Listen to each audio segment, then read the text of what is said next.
Hi all, എൻ്റെ പേര് രേഷ്മ. ഞാൻ എൻ്റെ മനസ്സിൽ തോന്നിയൊരു കുഞ്ഞു കാര്യം നിങ്ങളോടൊക്കെ ഷെയർ ചെയ്യാനാണ് വന്നിരിക്കുന്നത്. നമ്മളുടെ സോഷ്യൽ മീഡിയ എന്ന് പറയുന്നത് നമ്മൾ ഈ ഒരു കാലത്ത് നമ്മൾ ഏറ്റവും കൂടുതൽ സമയം സ്പെൻഡ് ചെയ്യുന്നത് സോഷ്യൽ മീഡിയയിലാണെന്ന് നമുക്ക് വേണമെങ്കിൽ പറയാം അല്ലേ. ഇൻസ്റ്റഗ്രാമും ഫേസ്ബുക്കും യൂട്യൂബും വാട്സപ്പും ഒക്കെ തന്നെയാണ് നമ്മുടെ ചെറിയൊരു ലോകം. അപ്പം ഇതിൻ്റെ അകത്ത് നടക്കുന്ന ഒരു ഇറെലവൻ്റ് ആയിട്ടുള്ള കുറച്ച് ഇഷ്യൂസ്, ബട്ട് റെലവൻ്റ് ആയിട്ട് നമുക്ക് കുറച്ച് ഇഷ്യൂസ് ഉണ്ട് താനും. അപ്പോൾ ആ റെലവൻ്റ് ആയിട്ടുള്ള ഇഷ്യൂസ് ഒന്നും ചർച്ച ചെയ്യപ്പെടാതെയും ഇറെലവൻ്റ് ആയിട്ടുള്ള കുറച്ച് ഇഷ്യൂസ് ഒരുപാട് ചർച്ച ചെയ്യപ്പെടുകയും ചെയ്യുന്നുണ്ട്. അതിലൊന്നാണ് രേണു സുധി ആൻഡ് അവർക്ക് കിട്ടിയ വീട്.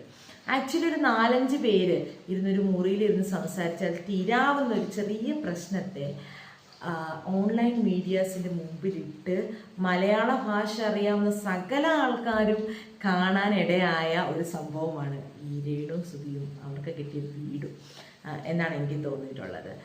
അതിൽ നിന്ന് നമുക്കൊരു ഇൻഫർമേഷൻ നമുക്ക് അതിനകത്ത് നിന്ന് കിട്ടുന്നില്ല. ഒരു നല്ല കാര്യം, ഒരു നെഗറ്റീവ് ഇമ്പാക്റ്റാണ് അത് നമുക്ക് തന്നുകൊണ്ടിരിക്കുന്നത്.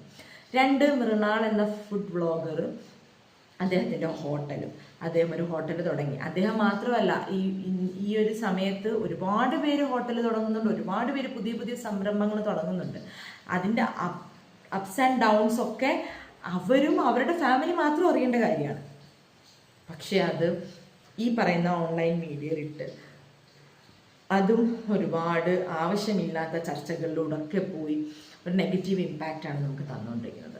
3 ഇനി പൊങ്ങി വരാൻ പോകുന്ന എനിക്ക് തോന്നുന്നൊരു വിഷയം Elizabeth Udayan and Bala issue ആണ്. ഇന്ന് രാവിലെ തൊട്ട് അതും സൈഡിൽ കൂടെ പൊങ്ങി വരുന്നുണ്ട്. എന്തൊക്കെയോ പ്രശ്നങ്ങൾ അവർക്കിടയിലും പിന്നെ നടന്നിട്ടുണ്ട്. അതും ഓൺലൈൻ മീഡിയാസ് ആഘോഷിക്കാൻ തുടങ്ങിയിട്ടുണ്ട്.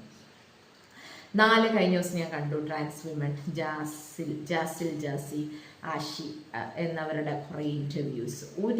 ആ ഇൻ്റർവ്യൂസിൽ നിന്ന് നമുക്കൊക്കെ എന്ത് മെസ്സേജാണ് നമുക്ക് കിട്ടുന്നത്, എന്ത് ഇൻഫർമേഷനാണ് നമുക്ക് കിട്ടുന്നത് എനിക്കറിയില്ല. അതൊക്കെ കാണുമ്പോൾ നമുക്ക് മൊത്തത്തിൽ നെഗറ്റീവ് ഫീലാണ് ഉണ്ടാവുന്നതെന്നാണ് എനിക്ക് പേഴ്സണലി തോന്നിയിട്ടുള്ളത്. അതുപോലെ തന്നെ ഈ 18 വയസ്സായപ്പോൾ ഒളിച്ചോടിപ്പോയി കല്യാണം കഴിച്ചവരെയും മൂവി റിവ്യൂ എന്നൊക്കെ പറഞ്ഞ് കോമാളിത്തരം കാണിക്കുന്നവരെയും ഈ ഷോർട്ട് ഫിലിം ഒക്കെ അഭിനയിക്കുമ്പോൾ ഇവരുടെ കൂടെ നടന്ന് വീഡിയോസ് എടുത്ത് ഇതിട്ട് നെഗറ്റീവ് റീച്ച് കൂട്ടും. കഴിഞ്ഞൊരു 3-4 ദിവസമായിട്ട് ഇൻസ്റ്റഗ്രാം, വാട്സപ്പ്, യൂട്യൂബ് പോലുള്ള സോഷ്യൽ മീഡിയാസ് തുറക്കുമ്പോൾ എനിക്ക് മാത്രമാണ് ഇങ്ങനെ നെഗറ്റീവ് ഫീൽ ഉണ്ടാവുന്നതെന്ന് അറിയാൻ വേണ്ടിയിട്ടാണ് ഞാൻ ഈ വീഡിയോ ചെയ്തത്. അപ്പം ഇതൊരിക്കലും ആരെയും വെച്ച് റീച്ച് ഉണ്ടാക്കാൻ നോക്കുന്ന ഒന്നുമല്ല. എനിക്ക് തോന്നിയൊരു കാര്യം, എന്നെപ്പോലെ ചിന്തിക്കുന്ന ആരെങ്കിലും പുറത്തുണ്ടോ എന്നറിയാൻ വേണ്ടി മാത്രമാണ് ഞാൻ ഇങ്ങനെ വീഡിയോ ചെയ്യുന്നത്. അപ്പം നിങ്ങളുടെ അഭിപ്രായങ്ങൾ കമൻസായിട്ട് താഴെ രേഖപ്പെടുത്തും. Thank you.